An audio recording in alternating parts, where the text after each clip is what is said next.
Bienvenidas y bienvenidos. Hoy nos metemos de lleno en un terreno, fascinante del psicoanálisis, concretamente en el Seminario 2 de Jacques Lacan. Vamos a explorar el capítulo 18, que se titula El deseo, la vida y la muerte. Es un texto denso, sí, pero con unas ideas potentísimas. La idea central, pues, desentrañar algo que Freud planteó y que Lacan recoge aquí de una forma muy particular. Hablamos de la relación casi inseparable entre la pulsión de vida y la pulsión de muerte.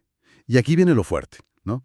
La idea de que la vida, con todo su empeño por seguir, igual no es más que una vuelta muy larga, un rodeo, hacia la quietud final. Suena raro, ¿verdad? A ver si lo aclaramos un poco. Exacto, justo eso. Vamos a ver cómo Freud, sobre todo después de escribir Más allá del principio del placer, empieza a hablar de una tendencia en lo vivo que va más allá de simplemente buscar placer o sobrevivir. Y Lacan, en este capítulo 18, lo agarra y lo conecta con su visión del lenguaje, del símbolo.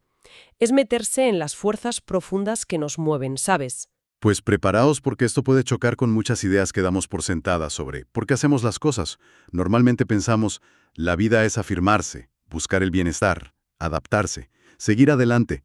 Pero Freud, y Lacan aquí lo subraya, nos dice, ojo, que hay algo más ahí, en la sombra. Así es. Freud introduce este concepto, la pulsión de muerte, el Todestrip, y es súper importante entender bien qué quiere decir con esto. No es, como se piensa a veces, un deseo de morir consciente o una simple tendencia a hacernos daño. Es algo más radical, digamos. Una tendencia de fondo en todo ser vivo a volver a un estado anterior, inorgánico. Un estado de tensión cero, de calma total. Pero, ¿cómo llega Freud a plantear algo tan contrario a la intuición? La vida parece luchar siempre por persistir. Pues observando cosas. Fenómenos clínicos que no le encajaban bien con la idea de que todo busca el placer o evitar el displacer. Piensa, por ejemplo, en la compulsión a la repetición, esa manía que a veces tenemos de repetir situaciones que nos han hecho daño, traumas, patrones de fracaso. ¿Por qué repetir lo malo? Freud sugiere que ahí se ve otra cosa, algo más básico. Esa tendencia a volver atrás, a descargar toda la tensión. Eso sería la pulsión de muerte. Entiendo. O sea, no es que se busque el dolor porque sí, sino que en esa repetición se asoma una fuerza que tira hacia un estado cero, ¿no? Que está más allá del placer y del dolor normales. Exactamente. Y un matiz clave que Lacan recalca mucho en este capítulo, siguiendo a Freud, este retorno a lo inorgánico no es un camino directo. La vida no corre a morirse sin más. Al revés, se resiste, lucha, pero de una forma muy suya. Freud dice algo así como que el organismo quiere morir. Sí, pero solo a su manera. Pone sus condiciones, sus ritmos, sus retrasos. Ajá. Y aquí es donde la cosa se pone interesante de verdad, como decías antes. La vida no va directa a la meta, no busca el atajo. Entonces, ¿qué es la vida según esto? Si al final el destino es la quietud, ¿para qué tanto esfuerzo? Tanto mantenerse, reproducirse, complicarse. Lacan lo subraya citando a Freud. La vida es, en esencia, un rodeo, una vuelta larga, un desvío. Freud llega a decir, y Lacan lo recoge, que es un rodeo obstinado, por sí mismo transitorio, caduco y desprovisto de significación intrínseca si lo miras desde ese final. Los organismos vivos luchan por mantenerse, por persistir, vale, pero toda esa persistencia, toda esa complejidad, ¿al final no sería más que el camino largo y esencial para llegar a la disolución? Es una imagen potente, sí. Como si la vida tuviera un guión, una ruta marcada para llegar a ese final de quietud. Y no puede saltársela. Tiene que recorrer toda la trama. Pero, ¿por qué? ¿Qué le obliga a dar esa vuelta tan larga y no rendirse a la atracción de la tensión cero? Ahí, justo ahí, es donde Lacan mete su cuchara, digamos, y conecta todo esto de Freud con el orden simbólico. La vida humana, dice él, a diferencia de la puramente biológica, está atrapada en el lenguaje, en los símbolos, en lo que él llama el orden simbólico. Piénsalo como la red de lenguaje, leyes, costumbres, significados sociales en la que caemos al nacer y que nos hace ser quienes somos. Vale, entendido. El orden simbólico es como el software cultural y lingüístico que nos corre por dentro sobre el hardware biológico, y eso nos hace humanos. ¿Y cómo afecta eso a la pulsión de muerte y al rodeo vital? Pues de forma total, según Lacan, es precisamente estar capturados en lo simbólico lo que le da a la insistencia de la vida humana su toque especial. El sentido, el significado de las cosas aparece justo ahí, dentro de ese orden. Lacan lo dice en el capítulo: un sentido es un orden que surge. Y esta insistencia del sentido, esta necesidad de orden simbólico, es lo que Freud estaría intuyendo, según Lacan, con su idea de pulsión de muerte. Espera. Entonces la pulsión de muerte tendría que ver con que surja el sentido, con el orden simbólico. Eso sí que es darle una vuelta tremenda. Es una de las lecturas unas fuertes de Lacan, sí. Él interpreta la pulsión de muerte no solo como volver a lo biológico inerte, sino como algo que juega en el nivel del símbolo. La describe como un orden simbólico naciendo, viniendo, insistiendo en ser realizado. Es la insistencia de las palabras, de la estructura del lenguaje que nos marca y nos hace repetir. La repetición ya no sería solo biológica, sino en el ser humano, sobre todo, simbólica. Vaya tela. Entonces, esa búsqueda nuestra de significado, esa necesidad de que todo encaje, de encontrarle un sentido a la vida, ¿estaría de alguna forma extraña ligada a esa pulsión de fondo hacia la quietud, pero pasando por el filtro del lenguaje? Esa es la implicación tan profunda que saca Lacan. La vida humana, al estar hecha de lenguaje, está alienada. ¿Qué quiere decir? Que nuestro yo, nuestro ser, se forma en el otro, con mayúscula, o sea, en el campo del lenguaje, de lo social, de las palabras que nos nombran desde fuera y nos dan un sitio. Lacan habla de vida en el otro. Y es por esta estructura simbólica que nuestra vida se ata a la muerte de una forma muy concreta.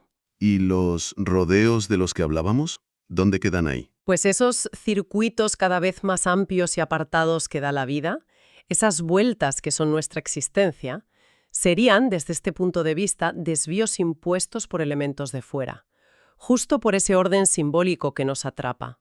La vida biológica a lo mejor tendería a un ciclo más simple, pero la humana, enredada en la malla del sentido, se ve forzada a estos caminos simbólicos tan complejos antes de llegar al final. El lenguaje mete una complejidad, una deriva, que es lo propio del ser que habla. Lacan también habla un poco en el capítulo del deseo de dormir, del letargo. ¿Cómo encaja eso en esta dinámica vida-muerte-símbolo?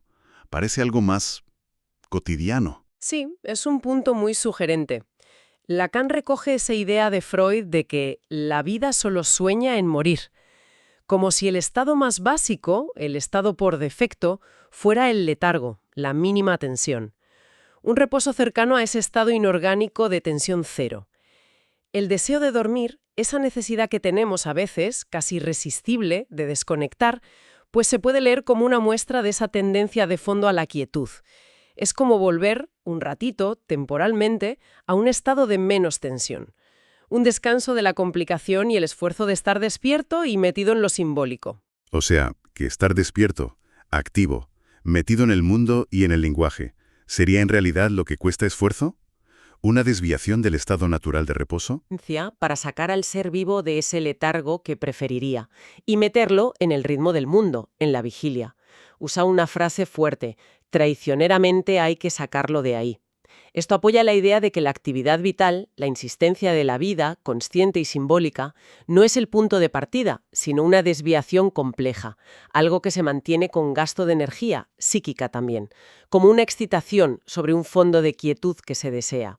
Y para ilustrar todo esto, que es bastante abstracto, el texto usa ejemplos. Uno muy potente es el de Edipo en Colona. ¿Qué nos dice sobre esta relación entre el final de la vida, el sentido y la pulsión de muerte? Lacan se fija en Edipo ya viejo, ciego, exiliado, al final de su camino lleno de sufrimiento, justo al borde de esa muerte o desaparición misteriosa en el bosque sagrado de Colona. Recuerda la frase que Sófocles le hace decir en esa obra tardía: ¿acaso es ahora, cuando nada soy, que me convierto en hombre?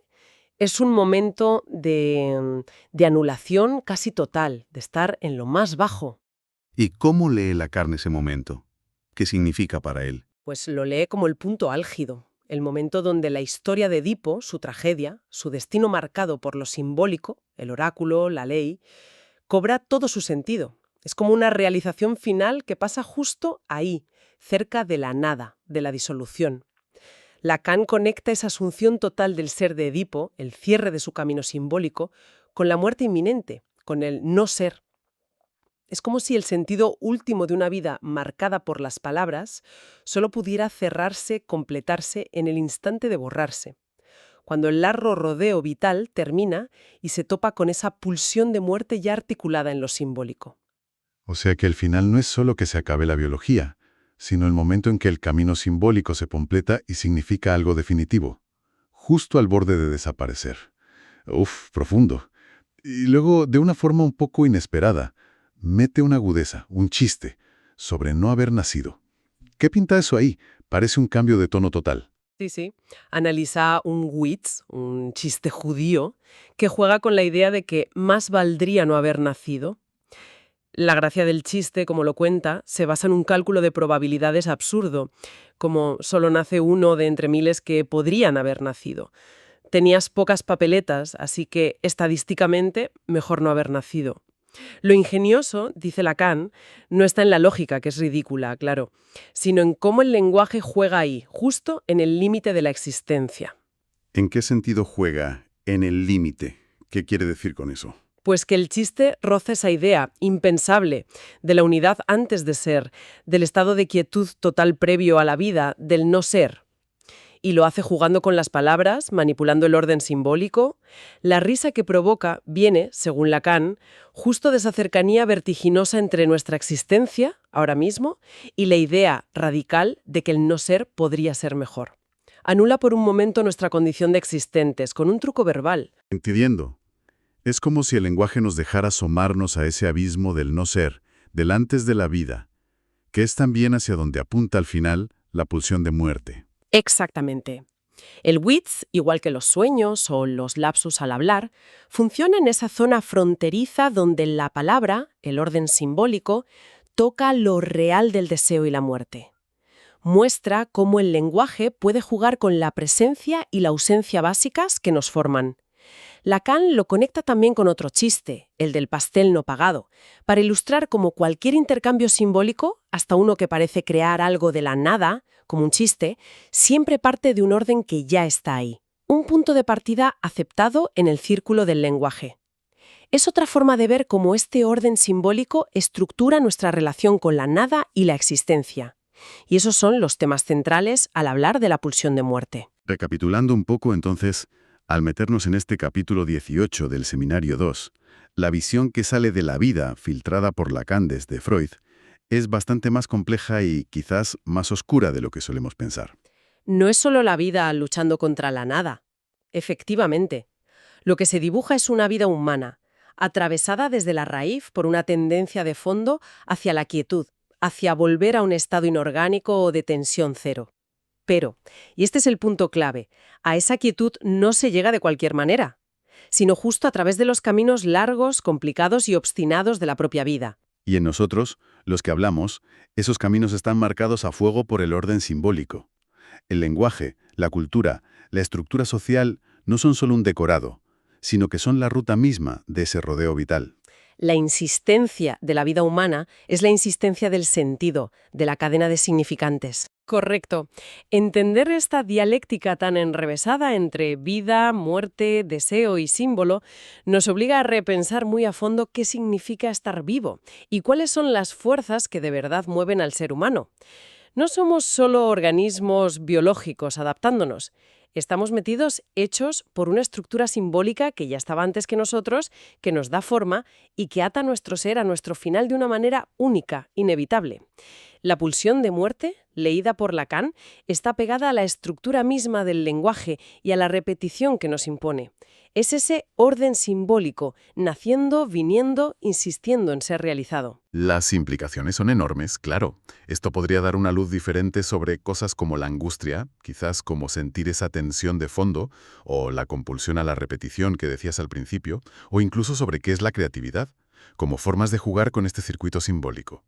Si el sentido insiste a través de la vida en su camino complejo hacia la muerte, entonces, ¿Qué significa de verdad eso de encontrar o crear sentido en nuestros propios y particulares rodeos vitales? ¿Es una forma de colaborar con ese destino simbólico, de darle una forma única? ¿O es una manera de resistirse, quizás inútilmente? Una pregunta, bueno, potente sin duda, que da para pensar mucho más allá de esta charla de hoy.